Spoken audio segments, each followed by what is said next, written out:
Fantastic Four issue 7, the facsimile edition. Now this is going to be the first time I've ever read this because the paperback reprint book I had back in the 70s only went up to issue 6. So here we go. This is from July 3rd of 1962. So we have this very interesting looking alien named Kurrgo, master of Planet X, and he is watching the Fantastic Four from across the galaxy on his television. You see, Kurrgo has a dilemma. His planet is about to be hit by this runaway asteroid, and his planet's going to be destroyed. He's very advanced, his scientific technology is very advanced, but they have no way of saving themselves from the destruction to come. So Kurrgo develops a plan. And the plan is to send a robot on a spaceship to Earth to capture the Fantastic Four to have them solve his problem for him. Meanwhile, on Earth, the Fantastic Four is arguing with each other because they have to go attend this gala where they're summoned to, I don't know, receive an award or some kind of celebration of the Fantastic Four. See, the Fantastic Four were like famous celebrities when they came out. It's an interesting take on superheroes. And they just don't want to go. Well, most of them don't want to go. See, Johnny is nervous about having to talk in front of a crowd. The Thing as well. He's afraid of being looked at and mocked by the public. Invisible Girl is just nervous about, I don't know.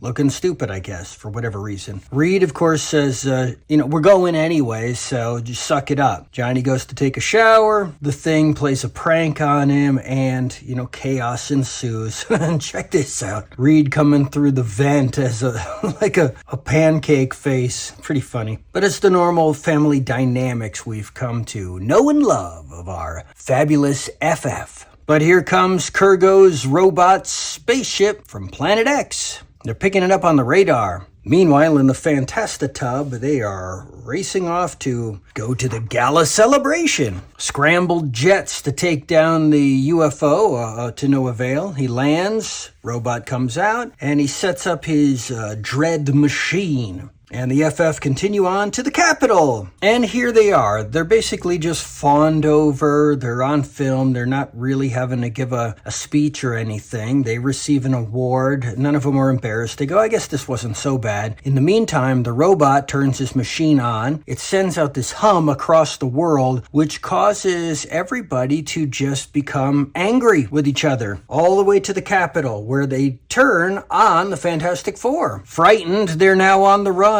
They have to escape. Even the military is after them. The Thing hides behind a wall, comes up through the street under a bus. It's pretty funny. I love this little drawing. Look at his face. And as they escape, the spaceship is now tracking them. And they're in hot pursuit. Flash. And now they come face to face. And this is, my favorite drawing from the whole issue. Look at this robot. Just how it's so girthy and leaning forward against them. The reaction. This is the greatest drawing right there. I love this. And now he looks kind of stupid, but basically he's telling them, hey guys, the whole Earth is against you. There's nothing you can do. They're gonna capture you, and your only escape is to come with me. Come on back to my planet. I'll save you. Of course, they realize this is a trap. We're not gonna do this. This is ridiculous. But Reed says, we're doing it anyways, guys, and they fall right in line. See, his curiosity just won't let him not go. And they streak off across the galaxy, which is pretty neat in itself. I mean, are these the first humans to leave the Earth, the solar system, the galaxy? I don't know how far they're going, but that's awesome. Going to an alien world. Now check out these ads. A giant 10-foot inflatable boa constrictor. What do you do with this? You wear like a snake balloon? Is anyone going to be fooled by that? That's so stupid. Or how about the amazing Chesto Bank?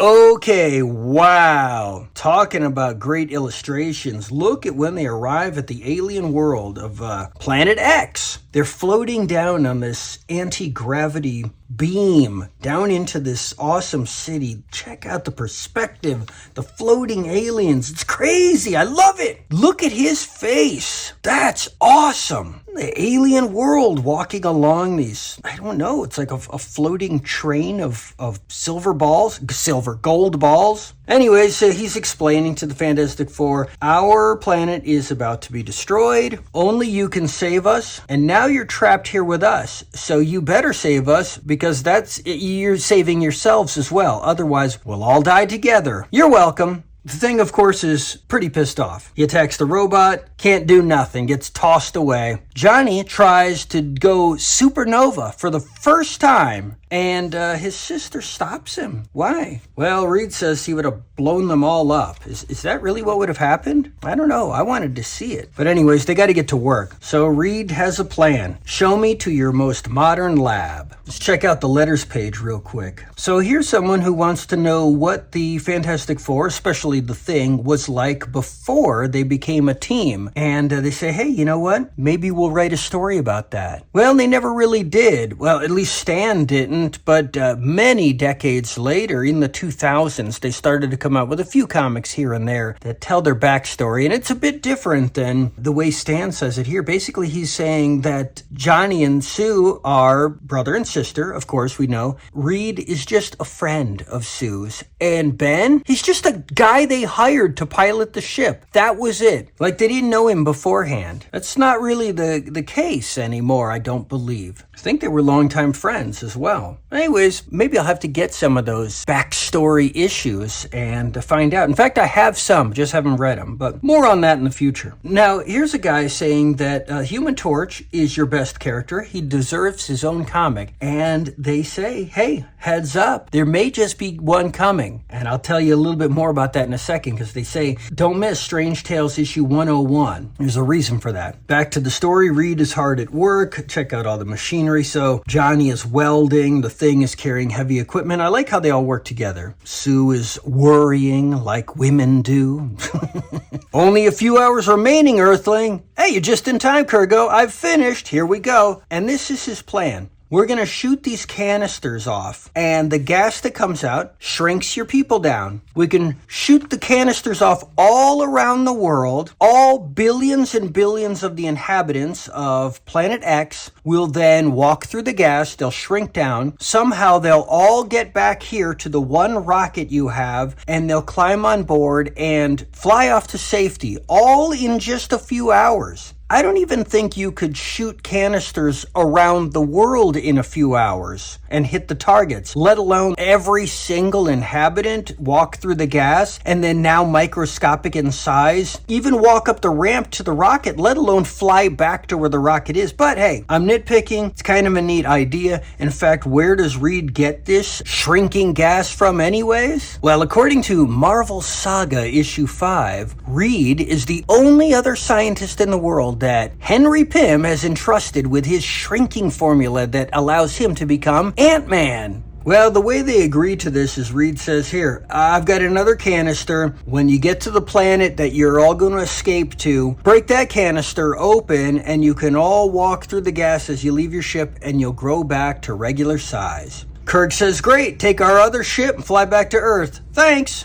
In fact, have my robot. He'll fly you back. And now the plan is underway. In fact, they have, not only have they shrunk everybody, but they've sent out these little shuttle rockets to gather up all the people and bring them to the big main rocket to leave. Now, here's the problem. Kurrgo, master of Planet X, does not want to use the enlarging gas on the rest of the populace, only on himself, so that he can rule with an iron fist as a giant and flick everyone like an insect if they don't bow to his will. But his greed is his downfall, because carrying that canister, he cannot make it to the ship in time, and it leaves without him. And here's the M. Night Shyamalanian twist ending. It turns out that was an empty canister. There's no enlarging gas, or as Reed mistakenly says, there's no reducing gas. Yes, there was reducing gas. They were all reduced in size. There's no enlarging gas. Who edits this thing? So he died in vain, and the Fantastic Four streaked back to Earth. But did he really die? You see, 11 years later, in Marvel Feature, issue 11 from 1973, Kurg and his robot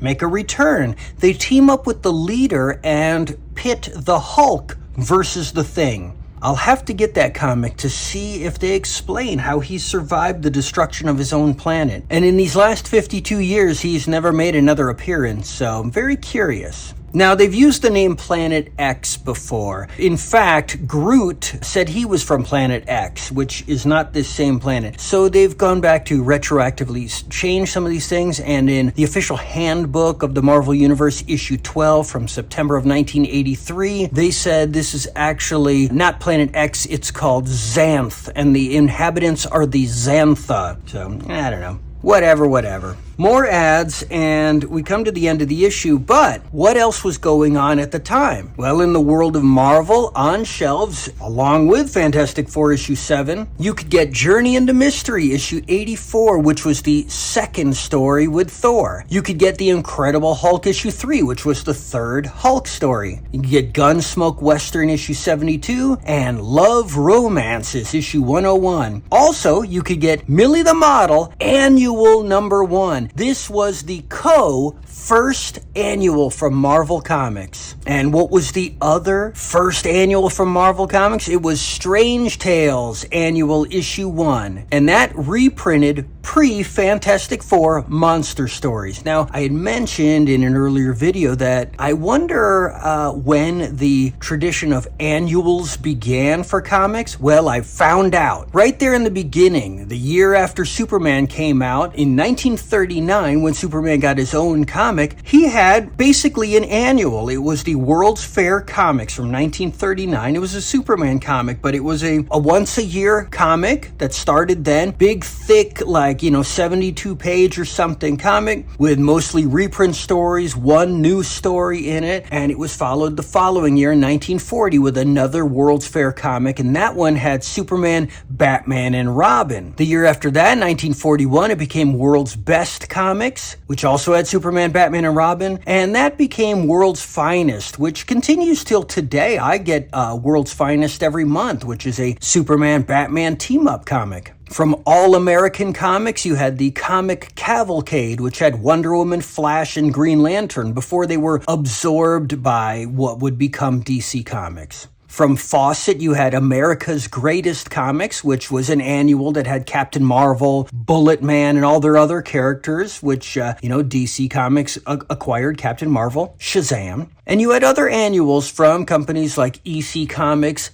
Dell, Harvey, Pines, MLJ, Archie Comics. I believe the first ones to be actually called annuals was the Giant Superman Annual number 1 from 1960. That was in DC Comics. And so far, all of these annual gigantic collection comics were reprints of older stories. And Fantastic Four Annual number 1 would be released along with Superman Annual number 2, Millie the Model Annual number 2, and Patsy and Hetty Annual 1. And these annuals would start to have original stories in them as well. Now, I'm not done. Here's the big news. The week after this issue came out, came Strange Tales issue 1, which starred the first Human Torch spin-off. And every issue of Strange Tales after that, for quite a while, the Human Torch had his own solo series. And, that comic was a split book, so half would be a Human Torch solo series. The other half was an Ant-Man solo series. Ant-Man, of course, would be replaced by the Submariner, and the Hulk would be in the other half. I have those comics as well. I've shown them before. Can't remember the exact breakdown, but that's not important right now. We've looked at issue 7. That's pretty cool. I'll see you next time.